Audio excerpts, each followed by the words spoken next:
Screening action down low. Clark has to get open. 1 second left. Clark doesn't get the shot off. Cloud locks her. As she is unable to get a shot attempt up.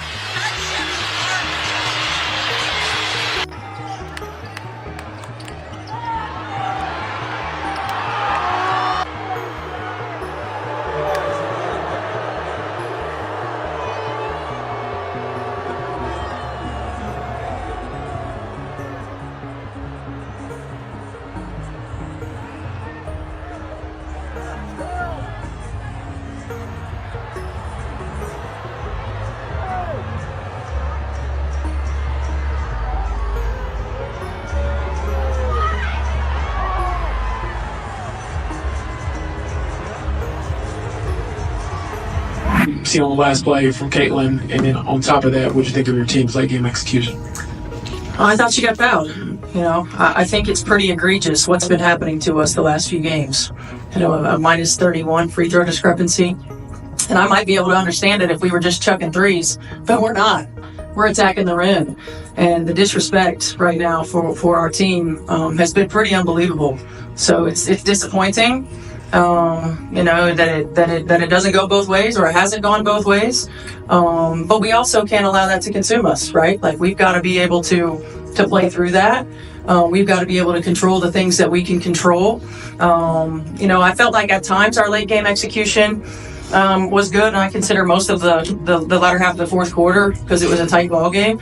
We're still not recognizing our mismatches. I felt like AB had plenty of opportunities. We could have gotten her touches down low, and we had some turnovers, key turnovers. We settled at times. We fought, but we can't dig ourselves a hole from the BA. Yeah, Caitlin talked a lot about, the defense kind of being iffy, especially in the fourth quarter when you guys were up 12 and then Liberty went on a 16-2 run. Just what did you see during the Liberty's run that kind of you can take to fix? Well, the best transition defense is offensive execution, right? And we had a couple of turnovers and a couple poor shots that led to runouts and led to runs. And I have to do a better job of using my timeout sooner.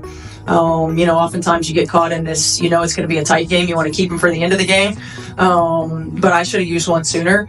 And we have to do a better job collectively of understanding that individually we don't have to make the play that stops the run, or the play that turns the tide, the play that starts the run. We've got to continue to do what allowed us to be successful in the third quarter, and that was ball movement. That was playing 1 second basketball. That was player movement. It's making the easy play. Coach, you talked about the way that the game has been officiated for you guys. How did you see the foul that was not called, or a lack of foul, on the Bonner play, and then follow it up by Lexi Hogan called for the foul? I thought it was egregious, honestly. I thought it was obvious. I felt like AB got one. Had one going to the rim. They're in rotation. DB's was crazy. We had, and then Lexi's, I felt like equally, we talk about, coming into the path, and it was an offensive player veering into the defensive player's path. It is what it is. We have to be able to play through it. But at the same time, I feel like it's really disrespectful. Steph, when watching Caitlin, when she has a little bit of a mini slump for her with three-pointers, are there things you see or even talk to her about it, or you just sort of know she's going to shoot her way out of that? Well, I think she's going to find her way out of it. Now, we've got to get her easier ones. The ones where she's having to, dribble 5 or 6 times and create a shot. Some of that is play calling. Some of that is recognition and flow. Some of that is angles of our screens. We got to move her around a little bit more. She plays pretty much above the break all the time.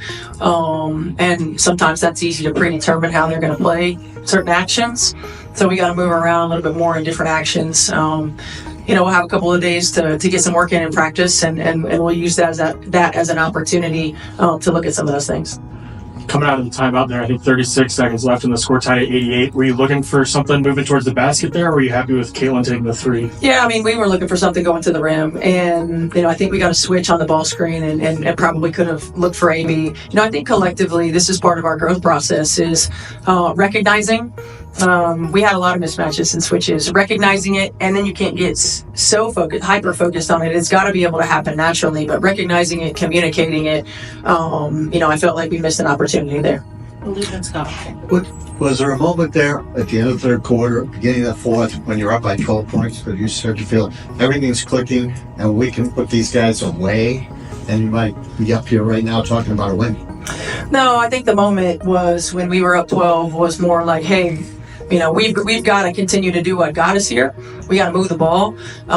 We've got to hit singles, not make home run plays. We have a tendency to try to make the home run play all the time, the dagger or the play that gets the momentum going, or and it doesn't need to be that way. We can make the easy plays. So those were more the communications, keeping our intensity level, on both ends of the floor. You can't relax. The margin for error when you're talking about playing championship caliber teams is so small.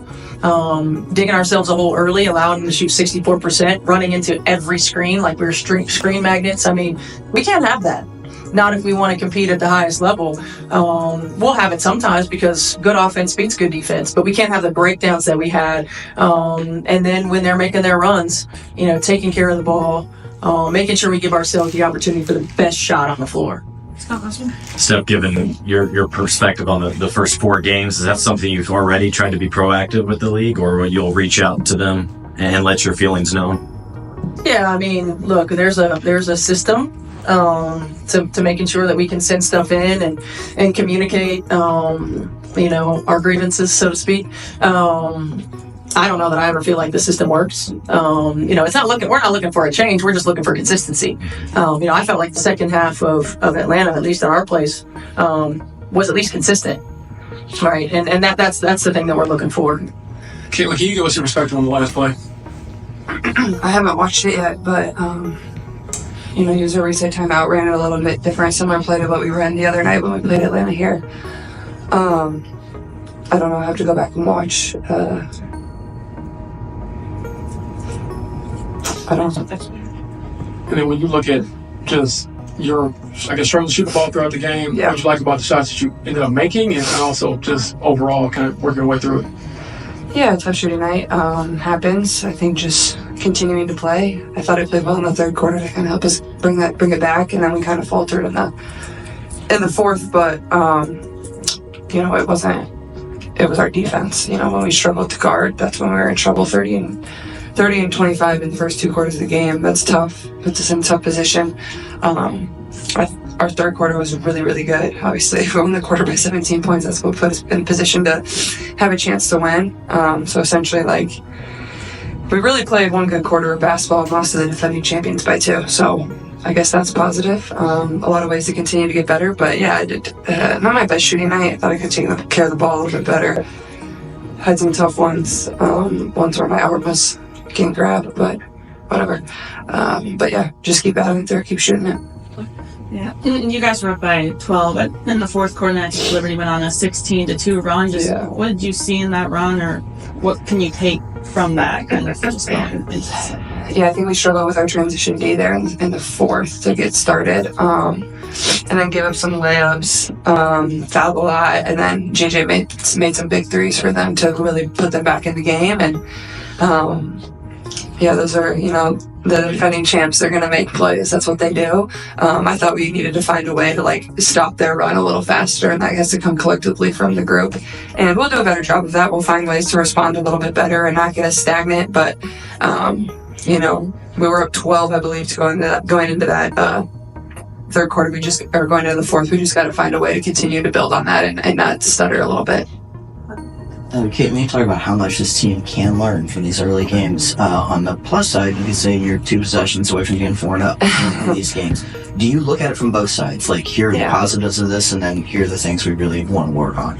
Yeah, that's probably what's frustrating about it, too. It's we are 2 possessions from being 4-0, but there was so many little areas in this game that we could have improved. Our defense, again, to start the game was poor.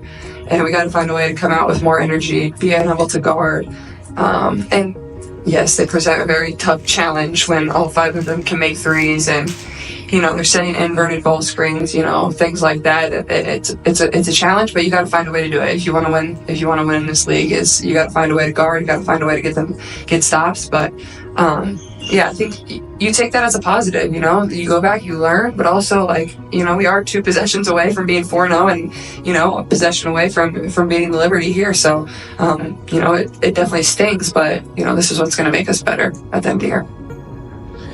You mentioned the third quarter, how well you guys played. It seems like earlier in the season you guys have had a quarter like that and then maybe a quarter like the second quarter right around there. Are those kind of the consistency issues you guys need to iron out as you grow as a team? Yeah, I think consistency is definitely where we can be a lot better. Feels like every game we've really only put 2 quarters together. We're kind of waiting for that, 4 quarters of really good basketball, and I think that's it's going to be a learning curve. This group is new. We haven't played a ton together, so but that's what's going to have to happen if we want to beat the really good teams in this league. Is you got to find a way to put together 4 really good quarters. There's going to be runs. That's basketball. They're going to go on their runs. We got to be able to find a way to stop them and then respond. So I think that's an area we can certainly improve.